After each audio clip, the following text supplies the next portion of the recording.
안녕하십니까, 이주헌입니다. 출근길이나 이동 중에 팟캐스트나 라디오를 들으시는 분들 많으시죠? 뉴스, 경제, 스포츠, 취미 이야기까지 듣고 싶은 컨텐츠를 골라 듣는 시대가 됐습니다. 그런데 앞으로는 컨텐츠를 고르는 것을 넘어 AI가 내가 원하는 주제로 직접 방송을 만들어주는 시대가 올지도 모릅니다. 궁금한 주제를 말하면 AI가 내용을 정리하고 진행자처럼 말하고 하나의 팟캐스트처럼 들려주는 거죠. 편리한 변화입니다. 하지만 한편으로는 이런 생각도 듭니다. 정보를 찾고 고르는 과정까지 AI가 대신한다면 우리는 더 넓은 세상을 듣게 되는 걸까요? 아니면 AI가 골라준 이야기만 듣게 되는 걸까요? AI가 나만의 방송을 만들어주는 시대, 5월 21일 목요일 AI 톡톡 지금 시작합니다.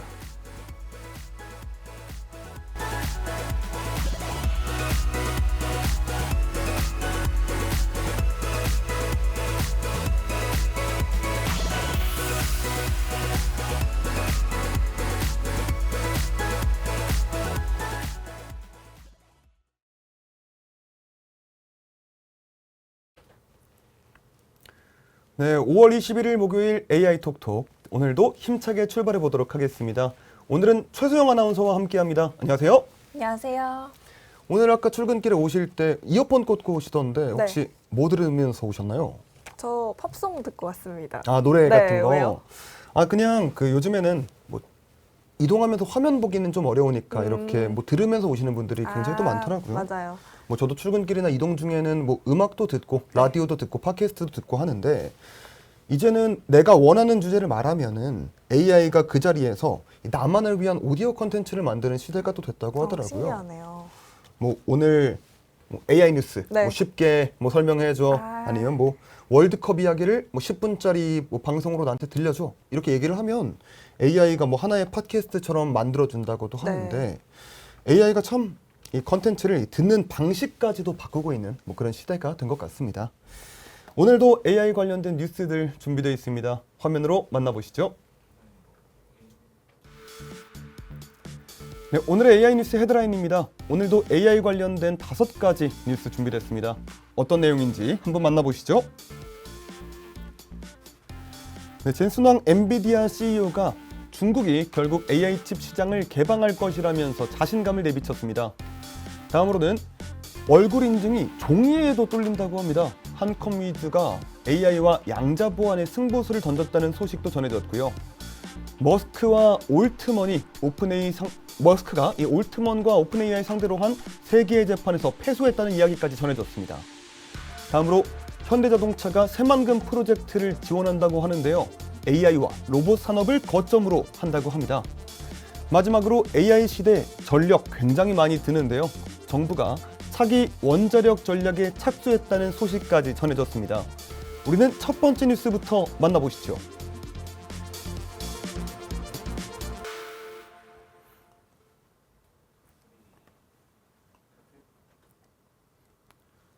젠슨왕 엔비디아 CEO가 AI 칩의 중국 수출에 대해 낙관적인 전망을 내놨습니다. 중국 정부가 결국 AI 칩 시장을 개방하게 될 것이라는 입장인데요. 다만 최근 미중 정상회담에서 H200 칩 판매와 관련한 뚜렷한 성과는 나오지 않았고 중국 내 규제도 여전히 변수로 남아 있습니다. 엔비디아와 중국 시장 불확실성, 최소영 아나운서와 함께 살펴보도록 하겠습니다. 우리가 또 이렇게 BTS나 임영웅 씨처럼 뭐 인기 콘서트 티켓팅 같은 거 할 때 있잖아요.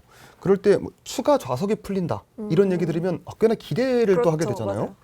뭐 이번에는 뭐 티켓 구할 수 있을까? 나도 뭐 막상 근데 공지를 보면은 또 확정이 아니기도 하고 언제 열릴지도 모른다고 하면 또 답답하기도 하잖아요.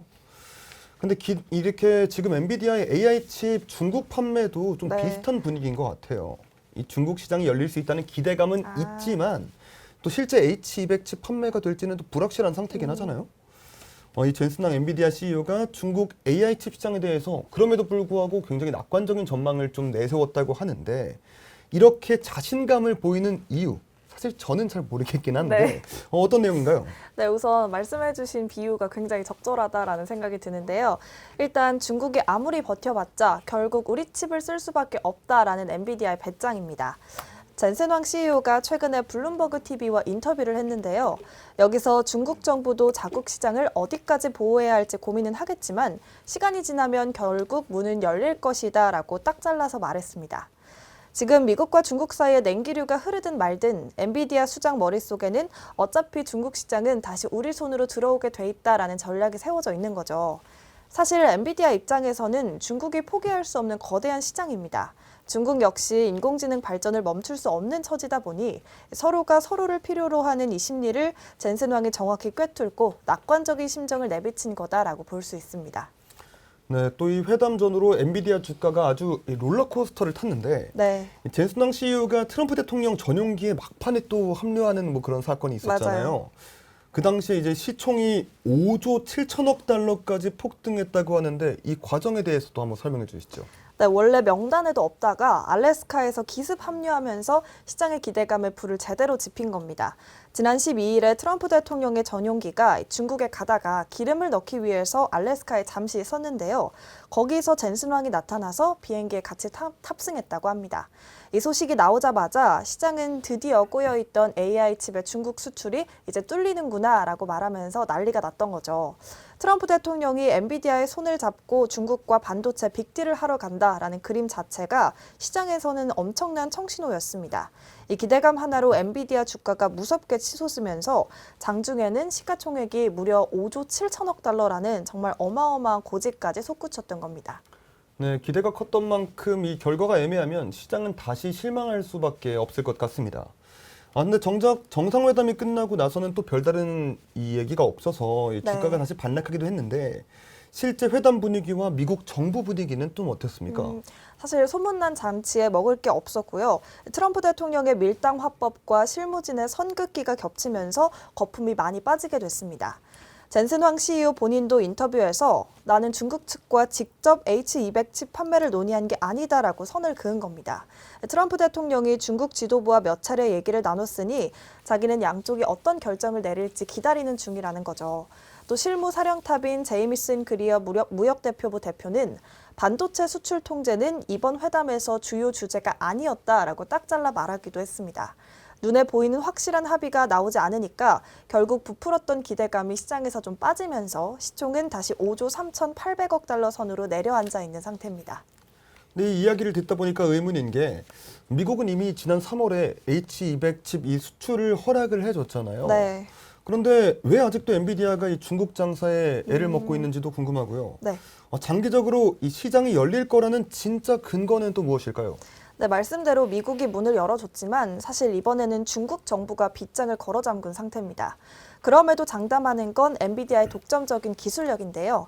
IT 전문 매체 디인포메이션이 중국 레노버사의 내부 메모를 하나 공개했습니다.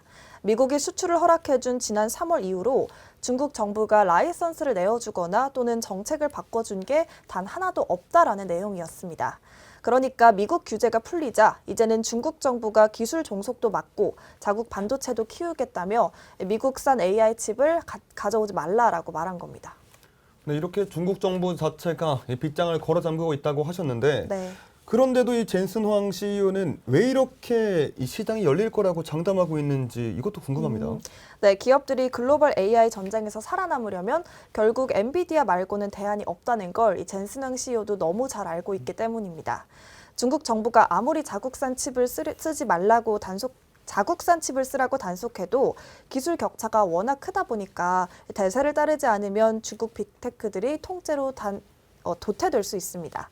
결국 중국이 아무리 버텨도 결국 우리 걸 사게 될 거다라는 게 바로 젠슨황 CEO의 계산인데요.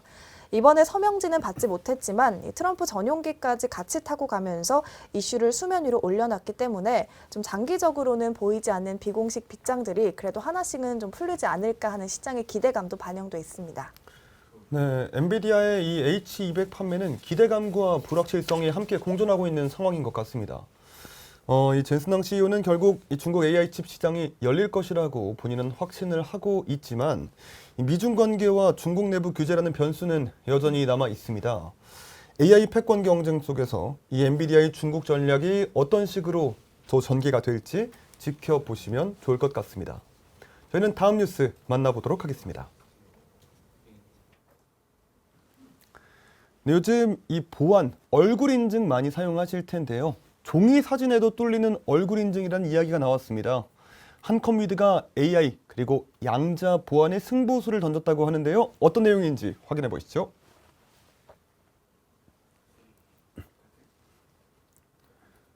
한컴위드가 AI와 양자 컴퓨팅 시대에 맞춘 차세대 보안 사업 강화에 나섭니다. 실물 자산을 디지털 토큰으로 바꾸는 플랫폼을 선보이고 양자 컴퓨터에도 대응할 수 있는 암호 기술과 AI 기반 생체 인증 솔루션을 공개했는데요. 특히 컬러 프린트 사진 한 장으로도 뚫릴 수 있는 얼굴 인증 문제를 AI 라이브니스 기술로 막겠다는 전략입니다. 한컴위드의 차세대 보안 승부수 함께 짚어보겠습니다. 요즘에 또 이렇게 휴대폰 잠금 풀 때 얼굴 인증 많이들 사용하시잖아요. 비밀번호를 누르지 않아도 이게 화면만 보면 바로 풀리니까 굉장히 또 편리하더라고요. 저도 이게 처음에는 이게 뭐 내 얼굴을 어떻게 알아보는 건가 이렇게 궁금하기도 했는데 이제는 너무 익숙해져서 오히려 이 비밀번호를 입력하는 게 조금 더 불편해지기도 했습니다. 근데 한편으로는 또 이런 생각도 드는 것 같아요. 이 사진으로 보여줘도 열리는 거 아닌가. 맞아요. AI가 만든 가짜 얼굴이나 음성 같은 것들을 네. 인식할 수 있을까? 이런 생각들도 들긴 하는데 이번에 한컴위드가 AI와 양자 보안을 앞세워서 차세대 보안 시장 공략에 나섰다고 들었습니다. 어떤 내용인가요? 네, 한마디로 AI 위협은 더 강력한 AI와 또 차세대 보안 기술로 막겠다는 전략입니다. 한컴위드가 최근 전략 발표회를 열고 대대적인 체질 개선을 선포했는데요. 핵심 축은 디지털 금융, 양자 보안, 그리고 AI 인증 이렇게 세 가지입니다. 송상엽 한컴위드 대표가 강조하길 최근 생성형 AI 기술이 너무 고도화되면서 수십 년 동안 발견되지 않았던 시스템 취약점들이 다 터져 나오고 있다고 합니다. 사람이 일일이 감시하는 방어 방식은 이미 한계에 다다랐기 때문에 이제는 이 보안 패러다임 자체를 완전히 바꿔서 시장을 선점하겠다라는 확신한 청신호를 켠 셈입니다. 요즘은 뭐 AI를 통해서 이 사진 한 장도 정말 정교하게 만들 수도 있고 또 네. 목소리까지도 따라할 수 있는 시대잖아요. 그렇다 보니까 앞서 제가 말씀드렸던 것처럼 이 얼굴 인식이나 음성 인식 같은 것도 단순히 비슷한지만 보는 수준으로는 좀 부족할 것 같은데요. 이 금융 앱이 종이 사진에 뚫린다는 이야기들도 있었고요. 이 한컴위드가 내놓은 AI 인증 솔루션들은 이런 문제를 어떻게 해결하려고 하는 건지도 궁금합니다. 네, 우선 인증 대상이 살아있는 진짜 사람인지를 판별하는 라이브니스, 그리고 기술과 딥페이크 차단 기술을 전면에 내세웠습니다. 이번에 얼굴 인증 솔루션인 한컴오스를 공개했는데요. 이 프로그램은 화면 앞에 있는 대상이 진짜 살아있는 사람인지 아니면 위조된 사진이나 화면인지를 귀신같이 가려낸다고 해요. 위변조 방어 능력을 검증하는 까다로운 국제 인증까지 받아서 정교한 딥페이크 합성 공격도 완벽하게 막아낼 수 있는 겁니다. 여기에 진짜 목소리와 가짜 음성인 딥보이스를 구별해내는 음성인식, 스피키 기술 역시 함께 선보였습니다. 앞으로 로봇이나 인공지능이 우리의 목소리와 함께 섞여서 알아듣고 또 소통하는 시대가 올 텐데요. 그때 아주 유용하게 쓰일 핵심 방패를 미리 만들어 놓은 것이라고 보면 됩니다. 네, 일반적으로 보안을 강화한다고 하면 일반적인 이 대중들 입장에서는 뭐 비밀번호를 바꾼다거나 뭐 OTP를 입력한다거나 네. 뭐 인증 단계를 더 거쳐야 해서 좀 불편할 때가 많잖아요. 그런데 이번에는 이 사용자가 따로 의식하지 않아도 뭐 보안을 유지해주는 그런 기술도 나왔다고 들었습니다. 맞아요. 이 부분이 많은 관심을 받기도 했는데요. 사용자가 로그인이나 인증을 따로 하지 않아도 키보드 습관이나 화면 터치 방식을 분석해서 알아서 검증해주는 방식이라고 합니다. 이게 바로 한컴 엑스시우스라는 무자각 지속 인증 솔루션인데요. 원래 보안이라는 게 사실 안전하게 만들려면 비밀번호를 복잡하게 바꾸라거나 OTP를 입력하라거나 이렇게 해서 사용자들을 좀 귀찮게 하는 것이 있습니다. 바로 보안성과 편의성이 서로 충돌하는 거죠. 하지만 이 기술은 사용자가 스마트폰을 터치하는 압력, 키보드를 치는 버릇, 심지어는 주변 장치 신호까지 백그라운드에서 실시간으로 분석해준다고 합니다. 원래 주인이 맞는지 시스템이 알아서 계속 확인하기 때문에 사용자는 아무런 불편함을 느끼지 않으면서도 해킹 위험은 원천 차단되는 아주 똑똑한 기술입니다. 네, 그리고 또 이 보안 위협은 지금 있는 이 해킹 문제뿐만 아니라 앞으로 등장할 양자 컴퓨터와도 또 연결이 되어 있다고 하잖아요. 맞아요. 또 뭐 디지털 자산 시장이 커지면서 뭐 금이나 부동산 같은 실물 자산을 디지털로 바꾸는 뭐 그런 기술도 중요해지고 있고요. 한컴위드는 양자 보안과 디지털 금융 분야에서 어떤 전략을 내세웠나요? 네, 우선 미래의 양자 컴퓨터 공격에도 깨지지 않은 암호 모듈을 위성에 탑재하고 또 실물 금과 연동되는 디지털 자산 플랫폼을 구축하겠다는 계획을 발표했습니다. 지금 컴퓨터보다 수억 배 빠른 양자 컴퓨터가 상용화된다면 현재 비트코인이나 또 이더리움이 쓰는 암호 체계가 단 몇 초 만에 풀릴 수 있다는 강력한 경고가 나오고 있는 상황입니다. 실제로 최근 가상자산 암호의 일부가 해독된 사례도 있기 때문에 가상자산 시장 전반적으로 긴장하고 있는 상태인데요. 한컴 위드는 양자 컴퓨터가 나와도 절대 깨지지 않는 양자내성 암호 모듈 개발을 거의 끝마쳤습니다. 이 기술을 드론이나 인공위성 같은 소형 기기에도 넣어서 보안을 꽉 잡겠다라는 계획을 보여주고 있습니다. 여기 한 가지 더 재밌는 건 현실의 실물 자산인 블록체인 토큰으로 바꾸는 온토리움이라는 플랫폼도 출시했다는 점입니다. 한컴이 원래 금 거래소를 가지고 있는데요. 그래서 이 실물 금과 1대1로 연동되는 골드 토큰을 시작으로 해서 앞으로는 은, 채권, 미술관 그리고 심지어 부동산까지도 이 24시간 글로벌 결제나 대출이 가능하도록 토큰화하겠다라고 판을 크게 벌렸습니다. 네, 한컴위드는 AI 인증과 양자 보안 그리고 디지털 금융을 앞세워서 이 차세대 보안 시장에 더 대응하겠다는 전략을 내놨습니다. 얼굴과 음성 인식이 더 편리해지고 있는 만큼 이 가짜 얼굴, 가짜 목소리, 양자 컴퓨터 같은 새로운 위협들도 더 커지고 있는데요. AI 시대의 보안은 단순히 막는 기술을 넘어서 사용자의 편의성과 미래 위협까지 함께 고려하는 방식으로 바뀌고 있습니다. 저희는 다음 뉴스 만나보겠습니다.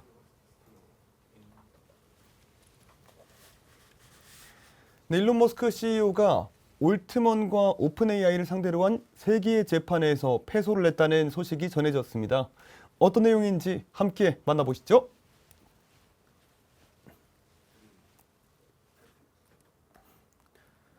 일론 머스크 테슬라 CEO가 오픈AI와 샘 올트먼 CEO를 상대로 낸 소송에서 패소했습니다. 머스크는 오픈AI가 인류의 이익을 위한 비영리 AI 연구라는 창립 취지를 어기고 영리화됐다고 주장해왔는데요. 하지만 미국 법원 배심원단은 오픈AI와 올트먼 측에 책임이 없다고 판단했습니다. 오픈AI의 방향성을 둘러싼 머스크와 올트먼의 법정 공방 함께 확인해 보겠습니다.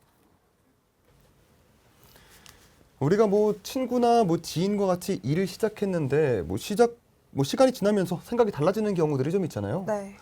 처음에는 같은 목표를 이렇게 딱 보고 출발을 했지만 나중에 운영 방식이나 돈 문제 맞아요. 이런 방식들 때문에 생각이 또 달라지기도 하고요. 맞아요. 그러면 원래 사이만도 못하게 되는 거예요. 그렇죠.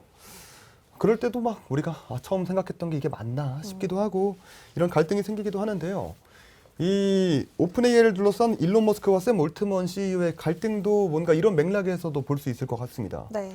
이 일론 머스크 CEO는 오픈AI가 처음 내세웠던 그런 비영리적인 취지에서 달라졌다 이렇게 얘기를 하고 있고 그래서 이렇게 소송까지 이어졌는데 이번에 미국 법원에서 이 오픈AI와 올트먼의 손을 또 들어줬다고 하잖아요. 뿐만 아니라 이 배심원단이 2시간도 안 돼서 기각을 또 결정했다고 하더라고요. 맞아요. 굉장히 단호한 판결이 났다라고 볼 수가 있는데요. 사실 법원은 머스크의 주장이 법리적으로 볼 때나 증거를 볼 때나 터무니없다라고 판단한 겁니다. 미국 법원 배심원단이 수기를 시작한 지 2시간도 안 돼서 오픈AI 측에는 책임이 없다라는 결론을 내렸는데요. 재판장인 연방 판사도 이 결정을 그대로 받아들인 겁니다. 심지어 재판장은 머스크가 혹시라도 항소하면 그 자리에서 즉각 기각하겠다라고 예고까지 했습니다. 항소심은 보통 1심의 사실관계를 다시 들여다보지는 않는데요. 재판부가 항소해봤자 시간 낭비다라고 쐐기를 박아놨기 때문에 사실상 머스크의 소송전은 완전히 좀 막이 내린 상태다라고 볼 수 있습니다. 이 머스크가 또 오픈AI는 인류를 위한 비영리 약속을 어기고 돈벌이에 눈이 멀었다고 또 주장했잖아요. 네. 구체적으로 뭘 요구한 거죠? 네, 오픈AI와 마이크로소프트가 번 돈 1,440억 달러를 뱉어내고 샘 올트먼을 사실상 해임하라고 요구했습니다. 머스크는 2015년 오픈AI 창립 당시에 자기가 인류 이익을 위해 쓰라고 무려 3,800만 달러를 기부했는데요. 올트먼이 이 약속을 어기고 회사를 영리법인으로 바꾼 건 자선단체를 훔친 것과 다름이 없다라고 주장한 겁니다. 그래서 오픈 AI와 여기에 투자했던 마이크로소프트가 벌어들인 부당 이득 최대 1,340억 달러, 우리 돈으로 무려 100조 원이 넘는 돈을 포기하라라고 요구한 거죠. 샘 울트먼 CEO를 해임하고 영리 법인 구조 조정도 다 무효로 하라라고 하면서 엄청나게 세게 밀어붙였던 사건입니다. 네, 뭐 듣기에는 꽤 그럴듯한 명분 같긴 한데 네. 이 오픈 AI 측은 재판에서 또 어떻게 맞받아쳤길래 이렇게 배심원들이 바로 2시간 만에 오픈 AI에 손을 들어준지도 궁금합니다. 네, 머스크 본인의 과거 행적을 들었습니다. 본인도 과거에 영리 법인 전환을 이미 제안했었고 또 테슬라에 무려 합병까지 시키려고 했었다라고 하면서 폭로해버린 건데요. 오픈 AI는 머스크가 냈던 기부금에 그 어떤 조건도 붙어있지 않았다고 말했습니다. 영리 법인으로 전환한 것도 구글 같은 거대 IT 기업과 경쟁하려면 막대한 자금이 필요하기 때문에 어쩔 수 없었다는 선택인 거죠. 결정타는 머스크의 과거 행적 폭로였습니다. 너도 옛날에 본인이 지배권 갖는 조건으로 영리 법인 만들자고 제안을 해놓고 이제 와서 이렇게 말을 하는 건 앞뒤가 다르다라는 강한 주장을 했습니다. 명분 때문에 소송을 건 게 아니라 머스크가 앞뒤가 다른 행동을 했다라는 게 드러나면서 그의 주장이 좀 힘을 잃게 됐습니다. 네, 결국 이 명분 싸움에서 좀 밀렸다 이렇게도 볼 수가 있을 것 같은데요. 이 오픈 AI는 머스크가 진짜로 소송을 건 이유가 따로 있다. 이렇게까지 얘기를 했다고 주장했다고 하는데 이게 뭔가 타이밍도 좀 애매하긴 합니다. 네. 이 두 회사의 상장을 앞둔 상황이긴 한데 이것과도 좀 연관이 있을까요? 그렇게 있다라고 보고 있습니다. 사실 자기 회사인 xAI를 키우기 위한 발목 잡기이자 또 곧 있을 오픈 AI의 초대형 상장을 좀 견제했기 때문에 소송을 한 게 아니냐라는 시각이 더욱 많습니다. 오픈 AI 측은 머스크가 2023년에 만든 본인의 AI 기업 xAI에 유리한 환경을 만들기 위해 억지로 자신에게 소송을 걸었다고 주장했습니다. 타이밍도 굉장히 묘한데요. 머스크의 우주기업 스페이스X와 지금 소송 대상인 오픈 AI 둘 다 올해 기업 공개, 즉 IPO를 앞두고 있습니다. 당장 스페이스X는 이르면 20일에 투자 설명서를 공개하고요. 또 다음 달에 상장 절차를 밟을 예정이라고 합니다. 오픈 AI 역시 정말 어마어마한 흥행이 예상되는 이 상장을 앞두고 있습니다. 결국 머스크가 경쟁사인 오픈 AI의 몸값을 깎아내리고 자기의 AI 사업을 밀어주려고 판을 흔들었지만 법원이 단호하게 선을 그으면서 울트먼의 완승으로 이 소송은 끝나게 됐습니다. 네, 이번 재판에서 법원은 오픈 AI와 샘 울트먼 CEO의 손을 들어줬습니다. 머스크는 오픈 AI가 처음에는 이 비영리 기업의 취지를 어겼다고 주장했지만 재판부는 이를 인정하진 않은 건데요. AI 기업들이 빠르게 성장하면서 공익성과 수익성 그리고 이 지배구조를 둘러싼 논쟁은 앞으로도 계속 이어질 것으로 보입니다. 저희는 다음 뉴스 만나보도록 하겠습니다. 네, 현대자동차가 새만금 프로젝트를 지원합니다. AI와 로봇 산업을 거점으로 삼겠다고 얘기했는데요. 어떤 내용인지 함께 만나보시죠.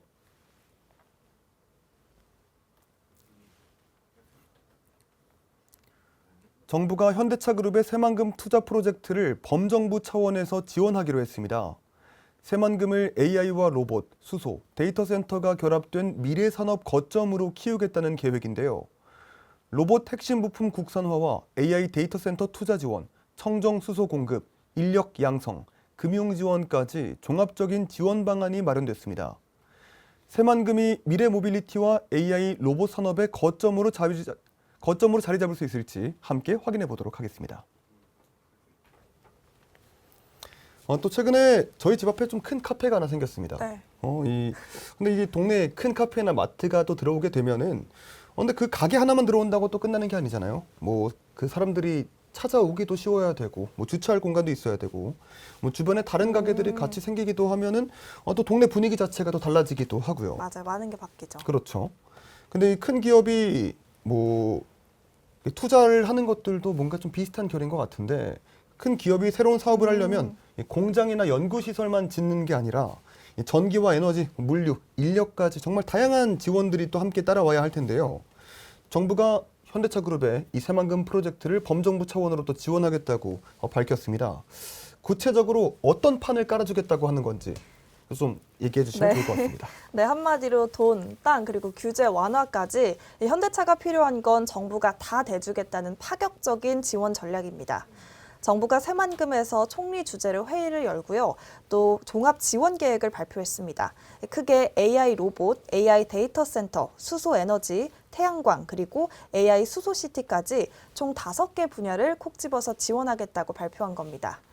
정부의 문제의식은 명확합니다. 지금 수도권에만 너무 돈과 사람이 몰리기 때문에 국가 성장이 한계에 부딪혔다라는 거죠. 그래서 이번 현대차의 새만금 투자를 무조건 성공적인 모델로 만들기 위해서 산업 생태계 조성부터 인프라 구축까지 범정부 차원에서 완전한 총력전을 펼치겠다라는 계획입니다. 네, 그리고 이 미래 산업 중에서도 이 로봇, AI 로봇과 데이터 센터 육성에 조금 공을 들이는 모습인데 네. 이 기업들이 체감할 만한 실질적인 혜택은 뭐가 있나요? 우선 세금을 깎아주고 보조금을 주는 건 기본이고요. 또 로봇을 마음껏 굴려볼 수 있게 인허가 제도까지 새로 만들어준다고 합니다. 우선 AI 데이터 센터 같은 첨단 시설을 지으면 투자 세액 공제를 대폭 우대해주고요. 여기에 지방 투자 보조금까지 얹어주는 방안을 검토하고 있습니다. 로봇 분야도 아주 흥미로운데요. 로봇 핵심 부품을 국산화할 수 있게 연구 개발비를 대주는 건 물론이고 새만금의 로봇 실증 테스트베드를 만들 수 있도록 시설물 설계 기준이나 인허가 절차 같은 걸 아예 새로 뜯어 고치기로 했다고 합니다.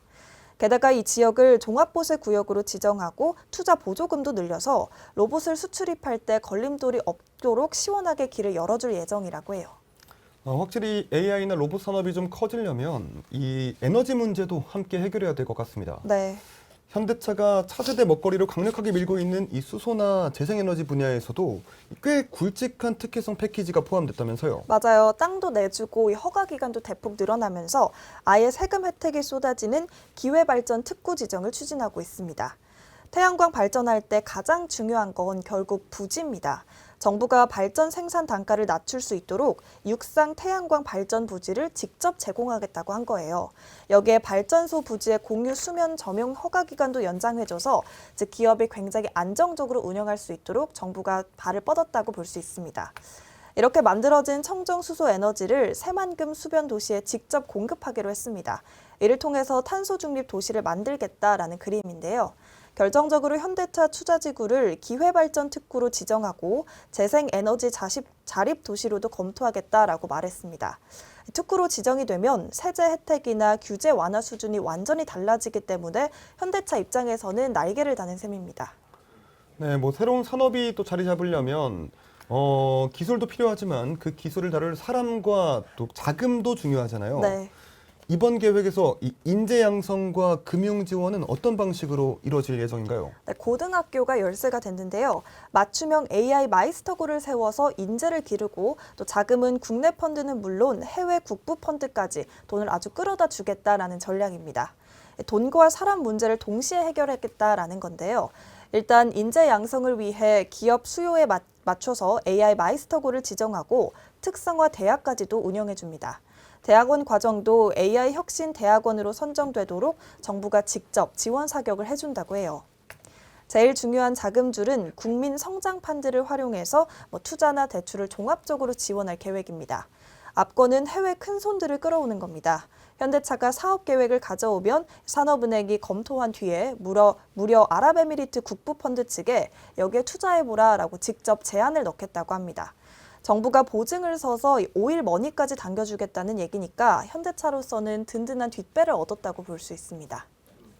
네, 정부는 이 현대차 그룹의 새만금 투자를 계기로 새만금을 AI와 로봇, 수소 산업이 결합된 미래 산업 거점으로 키우겠다는 계획입니다. 이 시설 하나를 짓는 것을 넘어서 에너지, 인력, 금융까지 산업 생태계를 만들겠다 이런 구상으로 보이는데요. 새만금 프로젝트가 지역 균형 발전과 미래 산업의 육선 성공 사례가 될 수 있을지 지켜보시면 좋을 것 같습니다. 저희는 다음 뉴스 만나보도록 하겠습니다. 네, AI 시대가 들어오면서 전력 수요가 굉장히 많아졌습니다. 정부가 차기 원자력 전략에 착수했다고 하는데요. 과연 어떤 내용인지 함께 만나보시죠.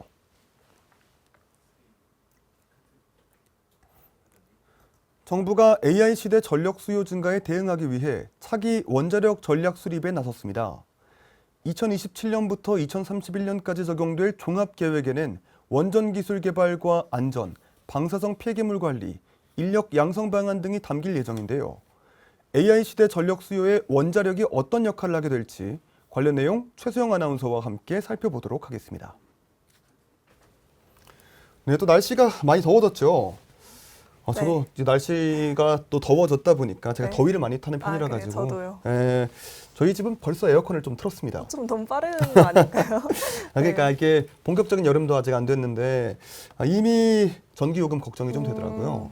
점점 이제 에어컨을 트는 시기가 앞당겨지고 있기는 합니다. 맞아요. 당장 다음 달 전기요금까지도 걱정이 되는 이런 상황이 됐는데 네. 사실 이 AI 시대에는 데이터 센터와 서버가 계속 돌아가야 되잖아요. 그러다 보니까 우리가 AI 서비스를 굉장히 또 편하게 사용하고 있는 동안 이 뒤에서는 훨씬 더 많은 전력이 필요하다는 건데요. 맞아요.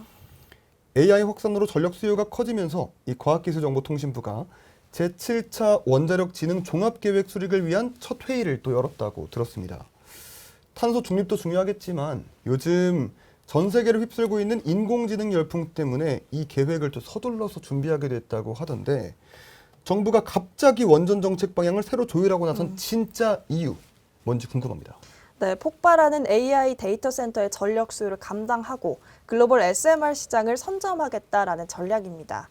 원자력 진흥 종합계획은 5년마다 만드는 우리나라 원자력 분야의 최상위 법정 계획인데요. 이번 7차 계획은 오는 2027년부터 2031년까지 적용됩니다. 정부가 보는 눈이 좀 달라진 게 요즘 AI 확산 때문에 전 세계적으로 전력 수요가 정말 기하급수적으로 늘고 있거든요. 탄소 배출도 안 하면서 이 엄청난 전기를 안정적으로 공급할 대안은 결국 원자력밖에 없다라는 판단이 선 겁니다. 여기에 요즘 글로벌 시장에서 가장 핫한 소형 모듈 원자로, 즉 SMR 경쟁이 워낙 치열하다 보니 올해 안에 전문가 90여 명을 모아 이 최종안을 뚝딱 확정 짓겠다는 전략입니다. 네, 이번 계획을 보면 이 초혁신 성장이라는 이름으로 네. SMR 사업화에 방점을 찍었던데 구체적으로는 어떤 지원책들이 논의되고 있나요? 우선 오는 2030년까지 민간 기업들이 주도해서 SMR을 사고 팔 수 있는 사업화 체계를 다지겠다라는 구상입니다. 정부는 단순히 연구실 안에서의 개발에만 그치지 않고요. 민관이 함께 참여하는 초대형 메가 프로젝트를 추진하기로 계획했습니다. SMR의 혁신 기술을 빠르게 확보해서 좀 글로벌 시장 진출을 돕는 그런 지원 체계를 마련하겠다라는 건데요. 특히 눈에 띄는 건 AI 기술과 SMR의 융합입니다. AI가 전력을 많이 먹기도 하지만 거꾸로 원전의 안전한 가동이나 제어에 AI 기술을 접목해서 시너지를 내겠다라는 거죠. 기술 자립을 넘어서 전 세계 SMR 시장의 판도를 주도하겠다라는 좀 야심이 깔려 있기도 합니다. 또 원자력이라고 하면은 분명히 전력 공급 측면에서는 이점이 있지만 국민들이 가장 걱정하는 부분은 결국은 안전과 또 폐기물 문제가 있잖아요. 맞아요. 전기를 많이 생산하는 것도 중요하겠지만 이 안전하게 운영하고 폐기물을 어떻게 관리할지 이것도 좀 지켜봐야 될 것 같은데요. 이 부분에 대한 안전장치도 로드맵에 포함이 좀 돼 있습니까? 네, 포함이 됐다고 합니다. 가동 중인 원전의 안전 데이터를 종합 관리하는 AI 플랫폼을 구축하고요. 방사성 폐기물 전주기 관리 방안도 확실히 담을 예정이라고 밝혔습니다. 정부도 국민 안심이 최우선이라는 것을 알고 분과를 따로 팠는데요. 원전 설계부터 현장 데이터까지 모두 모아서 종합 관리하는 플랫폼을 만들기로 했습니다. 전력 상황에 따라 원전 출력을 유연하게 조절해주는 탄력 운전이나 원전 열을 이용한 청정수소 생산 같은 신기술 안전도 다루겠다라는 계획입니다. 가장 민감한 고준위, 중저준위 방사설 폐기물의 운반과 저장 그리고 처분까지 모든 관리 방안을 이번 5년 계획에 명확히 넣었기 때문에 좀 미래 세대의 불안감을 원천 차단하겠다라는 의지로도 보입니다. 네, 여기에 또 원전 외에도 우리 생활에 밀접한 방사선 기술이나 인재 양성 같은 인프라 부분들은 또 어떻게 강화되는지도 궁금한데요. 네, 방사선 기술을 의료와 환경에 적극적으로 응용하고 뼈대 굵은 전문 인력을 키우기 위한 제도적 기반을 다진다고 해요. 쉽게 말해서 원자력 기술을 융합해 먹거리나 바이오 시장을 키우겠다라는 건데요. 방사선 기반의 탄소 중립 공정 기술은 물론이고요. 지금 문제가 되고 있는 초고령화, 또 식량 안보 같은 이 생활 밀착형 방사선 기술의 상용화도 추진합니다. 암치료 같은 바이오 의료 분야 응용도 대폭 늘리겠다고 해요. 여기에 튼튼한 원전 생태계를 유지할 수 있도록 기초연구 지원과 전문 인력 양성, 그리고 해외 국가들과의 국제 협력까지 세트로 묶어서 원전 인프라의 체력을 확실히 키우겠다라는 계산입니다. 네, AI 확산은 기술 산업뿐만 아니라 에너지 정책에도 큰 변화를 요구하고 있습니다. 데이터 센터와 서버가 늘어날수록 안정적인 전력 공급이 중요해지고 정부는 이에 대응하기 위해서 차기 원자력 전략 수립까지 나선 건데요. 이 전력 수요 대응과 안전, 폐기물 관리까지 정말 균형 있게 담긴 계획이 마련될지도 함께 지켜봐야 될 것 같습니다. 이렇게 5가지 뉴스 만나봤습니다. 화면으로 한 번 더 확인해 보시죠.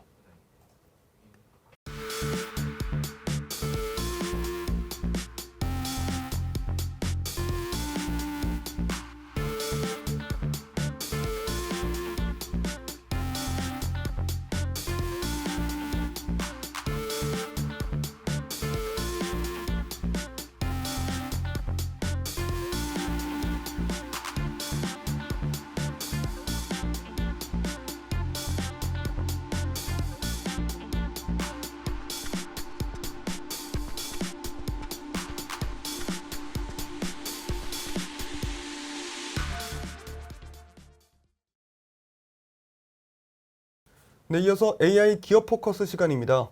오늘 소개해드릴 기업은 AI 시대의 언어 데이터를 다루는 기업, 플리토입니다. 플리토는 AI 학습에 필요한 고품질 언어 데이터를 구축하고 대화 번역 솔루션을 통해 언어 장벽을 낮추는 서비스를 제공하고 있는데요. 플리토가 AI 언어 데이터 시장에 어떤 경쟁력으로 살아남고 있는지 지금 바로 화면으로 만나보시죠. 여러분 안녕하세요. 본격적으로 오늘 해설을 한번 시작해 보겠습니다. 오늘 우리가 탈탈 털어볼 기업은 바로 플리토입니다. 아마 앱스토어에서 번역 앱으로 많이들 보셨을 텐데요. 겉보기엔 그저 평범한 번역 서비스 회사 같지만 사실 이 기업, 현대 AI 번역의 진정한 심장 역할을 하고 있습니다.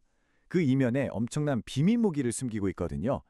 오늘 이 기업의 비즈니스 모델에 딱 초점을 맞춰서 어떻게 글로벌 빅테크들의 핵심 파트너로 자리 잡았는지 아주 낱낱이 파헤쳐 드리겠습니다. 자, 그 전에 먼저 지금 IT 업계가 직면한 진짜 심각한 위기부터 짚고 넘어가야 합니다. 오픈 AI나 구글 같은 거물급 AI 개발사들이 지금 텍스트 데이터가 없어서 쩔쩔매고 있다는 사실 알고 계셨나요?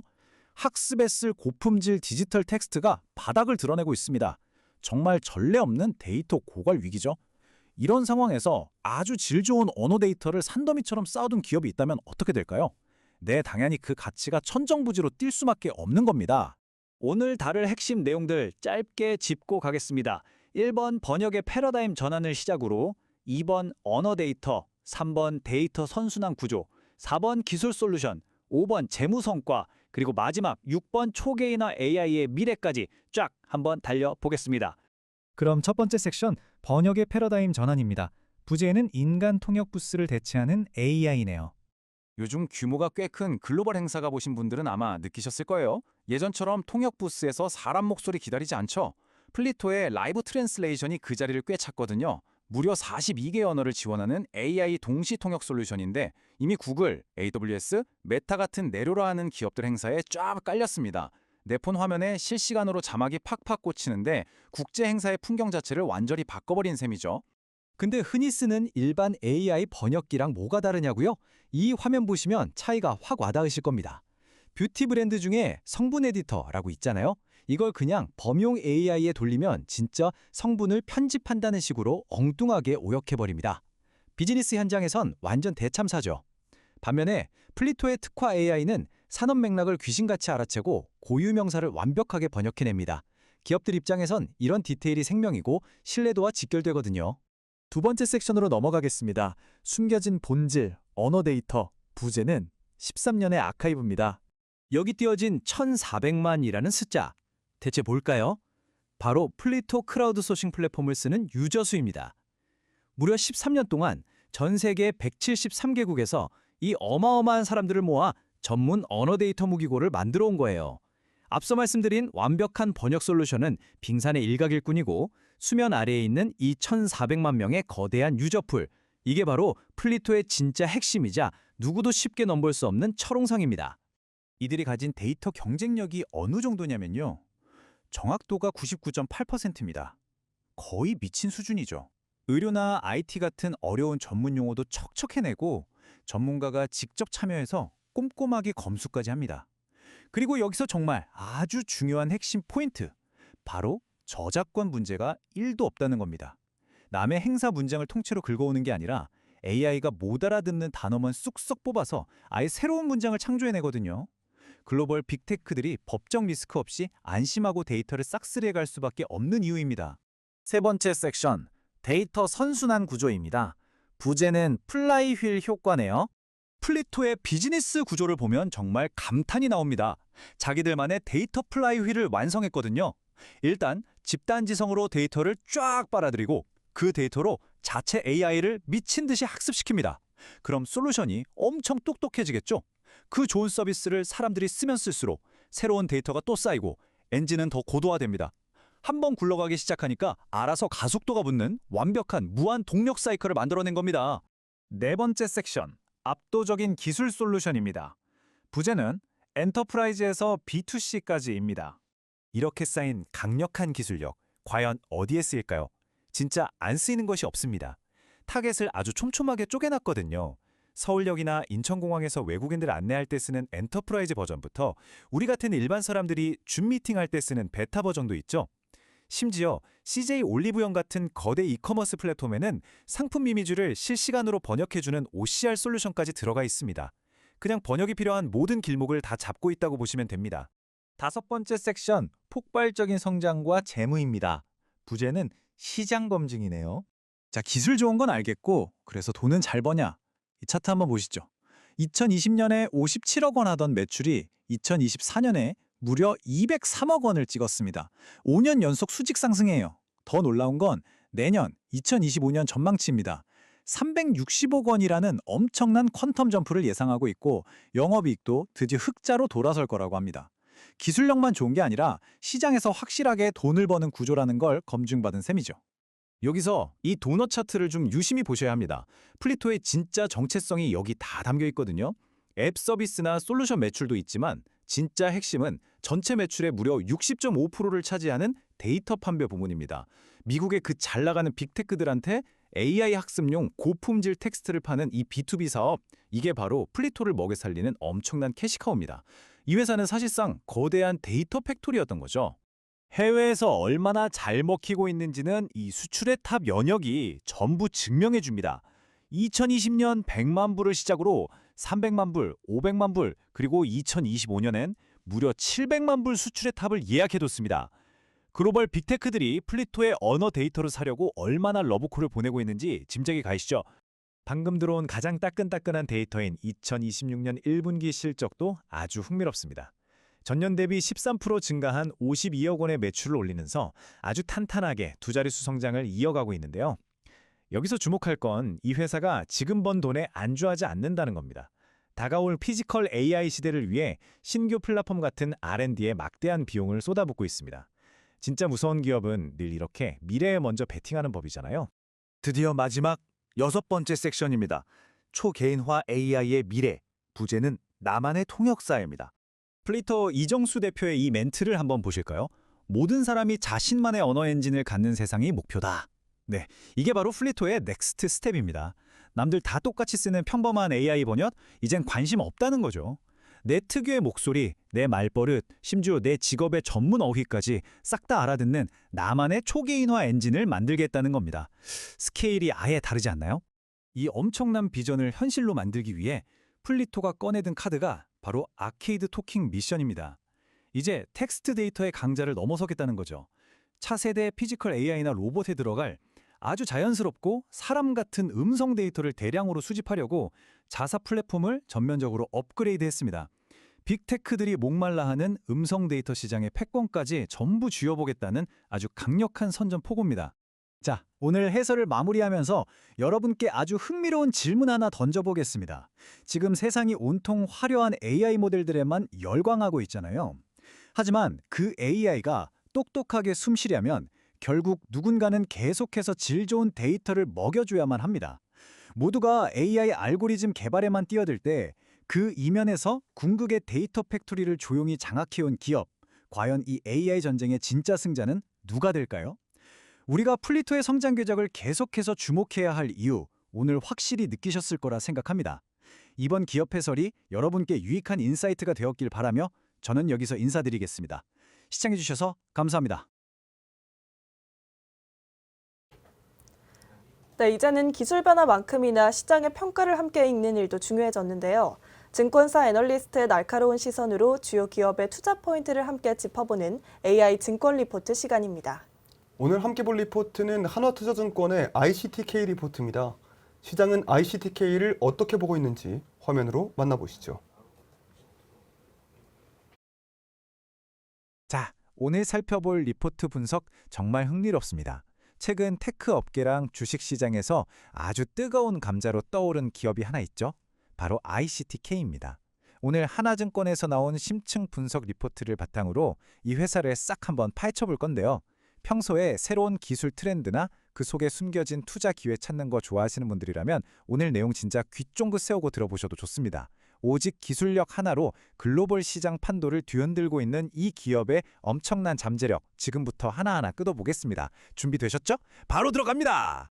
4만 원. 일단 이 과감한 숫자부터 머릿속에 딱 넣어두고 시작하시죠.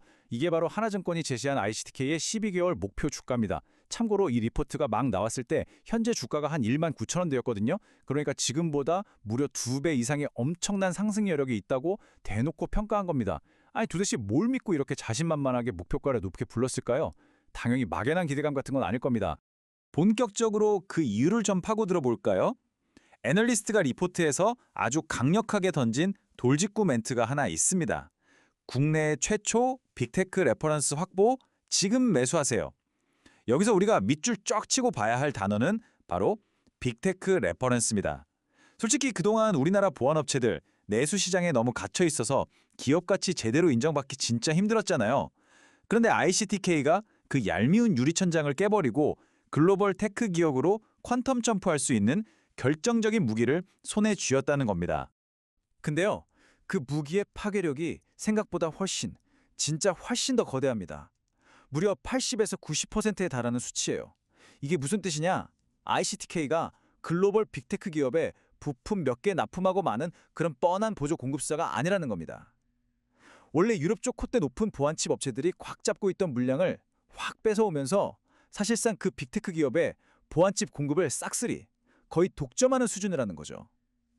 이건 양자 암호나 국내 보안업계를 다 뒤져봐도 진짜 유례를 찾기 힘든 어마어마한 규모의 계약입니다. 그럼 여기서 당연히 드는 의문 하나. 도대체 글로벌 빅테크는 왜 굳이 ICTK를 골랐을까요? 해답은 바로 비아푸프라는 독보적인 기술에 있습니다. 아주 쉽게 설명해 드릴게요. 우리 사람마다 절대 안 똑같은 고유한 지문이 있잖아요. 그것처럼 기기마다 물리적으로 아예 복제가 불가능한 디지털 지문을 만들어주는 겁니다. 더 대박인 건 뭔지 아세요? 이게 작동하는데 전기가 단 1도 필요 없는 수동 소자라는 거예요. 요즘 AI다, 양자 컴퓨터다 하면서 기존 보안 다 뚫리네 만에 난리도 아니잖아요. 이런 시대에 전력 소모도 없이 완벽한 보안을 제공한다? 이건 뭐 그야말로 시대가 딱 원하는 미친 기술력으로 인정받은 셈이죠. 그래서 리포트가 왜 이렇게 강력 매수를 외치는지 딱 3가지의 핵심만 짚고 넘어갈게요. 첫째는 방금 귀에 딱지가 않도록 말씀드린 글로벌 빅테크향 보안칩 독점 공급이고요. 둘째는 이게 끝이 아니라는 겁니다. 이 엄청난 계약이 최고의 보증수표가 돼서 다른 글로벌 빅테크들까지 줄줄이 고객사로 끌어들이는 연쇄작용이 일어난다는 거죠. 마지막 셋째, 기존의 유심칩 같은 좁은 시장에서 벗어나서 이제는 로봇, 드론 같은 피지컬 AI 보안 시장 전체로 매출처가 그야말로 폭발적으로 넓어진다는 겁니다. 큰 거 한 방이 어떻게 시장을 도미노처럼 무너뜨리는지 딱 보여주는 대목이죠. 자, 여기까지 들으시면 자연스럽게 이런 궁금증이 생기실 겁니다. 기술 쩌는 건 알겠어. 근데 그게 진짜 내 계좌의 빨간불, 주가 상승으로 이어질까? 그렇죠. 우리는 결국 숫자로 증명된 패턴을 봐야 안심이 되니까요.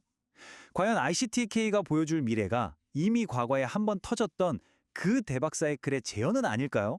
해외 경쟁사의 과거 사례를 한번 살짝 들춰보겠습니다. 지금 보시는 차트가 대만의 경쟁사 이메모리의 찐 과거 데이터인데요. 진짜 기가 막힙니다. 2020년 초부터 2021년 말까지 보이시나요? 매출이 쫙 치고 올라가면서 동시에 주가가 무려 7배나 떡상했습니다. 7배요.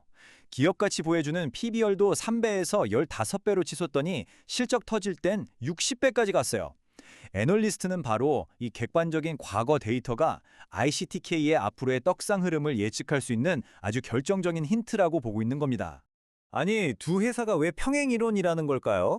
자, 과거 이메모리는 예전 기술을 니어 퓨즈라는 걸로 대체하면서 마침 그때 빵 터졌던 오지랑 IoT라는 거대한 파도에 아주 제대로 올라탔습니다. 그럼 지금 ICTK는요, 전기가 전혀 필요 없는 VIPF 기술로 구형 보안 칩들을 갈아치우고 있죠. 그리고 이들이 올라탄 파도는 오지보다 훨씬 더 거대한 다가오는 피지컬 AI와 로보틱스라는 엄청난 메가 트렌드입니다. 그래서 애널리스트는 ICTK가 이메모리가 걸었던 그 화려한 꿈길을 그대로 어쩌면 더 크게 걷게 될 거라고 확신하는 겁니다. 좋아요. 그럼 이런 포텐셜이 실제 재무제표상의 숫자로 팍 터져나오는 그 진정한 타이밍, 변곡점은 도대체 언제일까요? 분석에 따르면 이게 5년 뒤, 10년 뒤 머나먼 뜬구름 접는 소리가 아닙니다. 바로 코앞이에요.